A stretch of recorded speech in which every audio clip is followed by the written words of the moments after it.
नमस्ते बच्चों, कैसे हैं आप सब। आज हम आधुनिक काल और उसके भारतेंदु युग के बारे में अध्ययन करेंगे। आधुनिक काल सन 1843 ईस्वी से अब तक अर्थात आज तक माना जाता है। हिंदी साहित्य के आधुनिक काल का प्रारंभ सन 1843 से अब तक माना जाता है। रीति काल में जिन श्रृंगारिक रचनाओं का बोलबाला था वे अब मध्यम पड़ चुकी थी और जन चेतना श्रृंगार से निकलकर समाज, देश, संस्कृति और राजनीति की ओर उन्मुख हो गई थी, तो इसका प्रभाव कवि कर्म पर भी पड़ना ही था। अर्थात आधुनिक काल से पहले 1843 से पहले 1643 से 1843 के बीच का जो 200 वर्ष का काल था वह रीति काल कहलाता है। और उस समय श्रृंगारिक रचनाओं का ही बोलबाला था। कविगण श्रृंगार और विलास की रचनाएं करते थे और आशयदाताओं को प्रसन्न करने में ही लगे रहते थे। लेकिन धीरे धीरे वे रचनाएं मध्यम पड़ चुकी और जनता अब जागने लगी थी। उनका ध्यान श्रृंगार से हट करके समाज, देश, संस्कृति और राजनीति की तरफ जाने लगा। कहते ना कि साहित्य समाज का दर्पण है। तो जो समाज की अवस्था थी, जो लोगों की अवस्था थी या प्रवृत्तियाँ थी, वे कवियों की रचनाओं में भी झलकने लगी। हिंदी साहित्य में आधुनिक काल का प्रारंभ भारतेंदु हरिश्चंद्र से ही माना जाता है। आधुनिक काल का प्रारंभ भारतेंदु हरिश्चंद्र से ही माना जाता है और इसका जो सबसे पहला या शुरुआती जो समय है वह भारतेंदु युग के नाम से ही जाना जाता है। भारतेंदु युग हिंदी कविता के लिए नवीन जागरण का युग था। आचार्य रामचंद्र शुक्ल द्वारा भारतेंदु हरिश्चंद्र के रचना काल को दृष्टि में रखते हुए ही सन 1868 से 1900 तक की अवधि को नई धारा या प्रथम उत्थान कहा गया और यह काल हरिश्चंद्र तथा उनके साथी लेखकों के कृतित्व से समृद्ध है। आचार्य रामचंद्र शुक्ल ने भारतेंदु हरिश्चंद्र के जो रचना का काल था, जिस समय उन्होंने रचनाएं की और उनके साथी लेखकों ने उसी काल को उन्होंने या उस अवधि को उन्होंने नई धारा या प्रथम उत्थान की संज्ञा दी और वह काल था 1868 से 1900 तक। और यह जो काल था वह उनके साथी लेखकों के कृतित्व से, मतलब साथी लेखकों ने भी जो भी रचनाएं की, जो भी साहित्य रचा, उसी से समृद्ध है। भारतेंदु हरिश्चंद्र ने और उनके साथी लेखकों ने विपुल साहित्य इस युग में, इस काल में रचा। भारतेंदु द्वारा कवि वचन सुधा पत्रिका का संपादन 1868 ईस्वी में प्रारंभ किया गया और भारतेंदु युग का उदय या आरंभ भी उसी 1868 ईस्वी से माना जाता है। और सरस्वती पत्रिका का प्रकाशन 1900 ईस्वी से प्रारंभ हुआ। अर्थात भारतेंदु युग के बाद में सरस्वती पत्रिका का जब प्रकाशन हुआ तो रचनाओं की प्रवृत्तियाँ और विषय वस्तु बदलने लगी थी। इसलिए भारतेंदु युग का समापन या परिसमाप्ति युग भी 1900 ईस्वी माना जाता है। तो इस प्रकार भारतेंदु युग की समयावधि हुई 1868 से सन 1900 तक। ठीक है। युग एकाएक समाप्त या परिवर्तित नहीं होता, किंतु मुख्य धारा धीरे धीरे बदलने लगती है और उसी के अनुसार युग का नामकरण हो जाता है। तो इस प्रकार भारतेंदु युग की जो रचनाएं थी, जो प्रवृत्तियां थी, वे जब तक चली तब तक भारतेंदु युग उसका नाम रहा और जैसे ही उन रचनाओं की या प्रवृत्तियां बदली, युग द्विवेदी युग के नाम से जाना जाने लगा। तो भारतेंदु युग की रचनाओं की क्या विशेषताएं हैं वो हम पढ़ लेते हैं। हम भारतेंदु युग में विषय चयन में व्यापकता और विविधता, मतलब भारतेंदु युग में जो रचनाकार थे, जो साहित्यकार थे, वे जिन विषयों पर रचना करते थे वे विषय विविध प्रकार के हो गए और व्यापकता उनमें आ गई। जैसे मातृभूमि प्रेम, स्वदेशी का प्रयोग, गो रक्षा, बाल विवाह निषेध, शिक्षा का महत्व, मद्य निषेध, भ्रूण हत्या की निंदा आदि विषयों पर काव्य रचना या साहित्य रचना होने लगी। अपनी मातृभूमि या देश के प्रति प्रेम की भावना, स्वदेशी वस्तुओं का प्रयोग और विदेशी का बहिष्कार, गो रक्षा, अपनी भारतीय संस्कृति की प्रतीक गाय की रक्षा, बाल विवाह का निषेध, शिक्षा का महत्व, मद्य निषेध मतलब शराब बंद हो या शराब का निषेध, और भ्रूण हत्या की निंदा आदि विषयों पर साहित्यकार अपनी लेखनी चलाने लगे। राष्ट्रीय भावना का उदय और विकास भी हुआ। इस 1868 से कुछ समय पहले ही हमारा देश स्वतंत्रता संग्राम प्रारंभ कर चुका था। तो सभी अब देश की आज़ादी का स्वप्न देखने लगे और परतंत्रता से छुटकारा पाने की इच्छा रखने लगे। तो उन सब में अपने देश के प्रति प्रेम की भावना का उदय और विकास होने लगा और वे स्वतंत्रता के लिए आंदोलन करते रहे या करने लगे। मुद्रण यंत्रों का विस्तार हुआ और समाचार पत्रों का प्रकाशन हुआ। तो समाचार पत्रों, विविध प्रकार के समाचार पत्रों के प्रकाशन से और मुद्रण यंत्रों के विस्तार से भी जन चेतना जागने लगी और बढ़ने लगी। ब्रह्म समाज, आर्य समाज, प्रार्थना समाज, रामकृष्ण परमहंस और विवेकानंद आदि तथा थियोसॉफिकल सोसाइटी, उन सब के सिद्धांतों और विचारों का प्रभाव भी जनजीवन पर पड़ने लगा। तो इस प्रकार उनकी दृष्टि और दृष्टिकोण बदलने लगा। अंग्रेजी का प्रचार प्रसार, इन्हीं सब कारणों से तत्कालीन साहित्य चेतना नवीन दिशाओं की ओर उन्मुख होने लगी। हालांकि ये जो अंग्रेजी का प्रचार प्रसार जनता से संपर्क साधने के लिए और प्रशासकीय आवश्यकताओं के लिए अंग्रेज सरकार द्वारा किया जा रहा था, लेकिन जो पढ़े लिखे लोग बाद में अंग्रेजी साहित्य का अध्ययन करने लगे तो उस साहित्य के माध्यम से वे अपने देश के साथ दूसरे देशों की तुलना भी करने लगे और उनके मन में अपने देश की स्वतंत्रता की भावना बल पकड़ने लगी।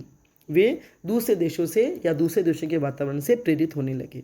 तो इस प्रकार इस अंग्रेजी के प्रचार प्रसार से और इन्हीं सब कारणों से तत्कालीन जो साहित्य था वह नवीन दिशाओं की ओर उन्मुख होने लगा।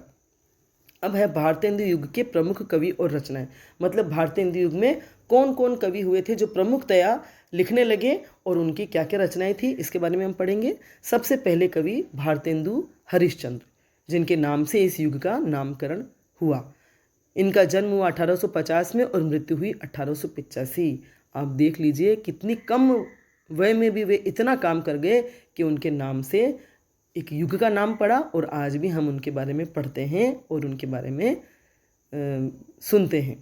भारतेंदु हरिश्चंद्र के पिता गोपाल चंद्र गिरिधर दास अपने समय के प्रसिद्ध कवि थे और हरिश्चंद्र ने भी बाल्यकाल में ही अपनी काव्य प्रतिभा का लोहा मनवा लिया था। हरिश्चंद्र के माता पिता का देहांत बहुत ही जल्दी हो गया था, लेकिन वे इतने प्रतिभावान थे और काव्य रचना बचपन से ही करने लगे और उनकी इस प्रतिभा को देख करके उस समय के साहित्यकारों ने, विद्वानों ने उन्हें भारतेंदु की उपाधि से विभूषित किया। भारतेंदु उत्कृष्ट कवि होने के साथ साथ जागरूक पत्रकार, सशक्त व्यंग्यकार और सफल नाटककार भी थे।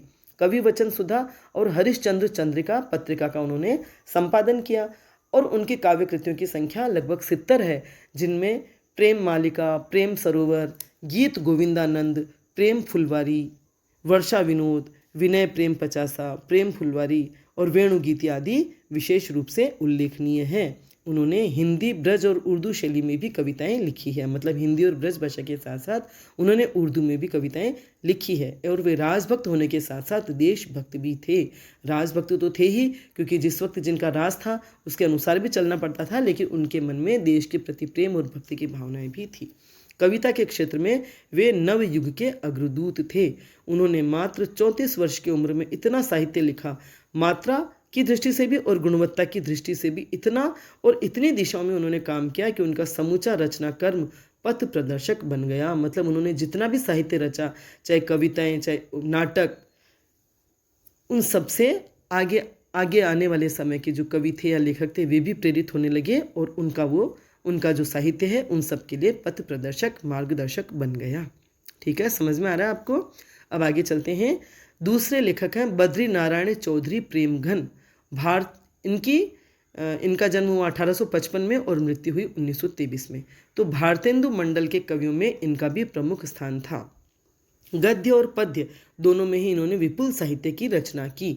साप्ताहिक पत्र नागरी नीरद और मासिक पत्रिका आनंद कादम्बिनी का इन्होंने संपादन किया और इनका जन्म उत्तर प्रदेश के जिला मिर्जापुर के एक संपन्न ब्राह्मण परिवार में हुआ था।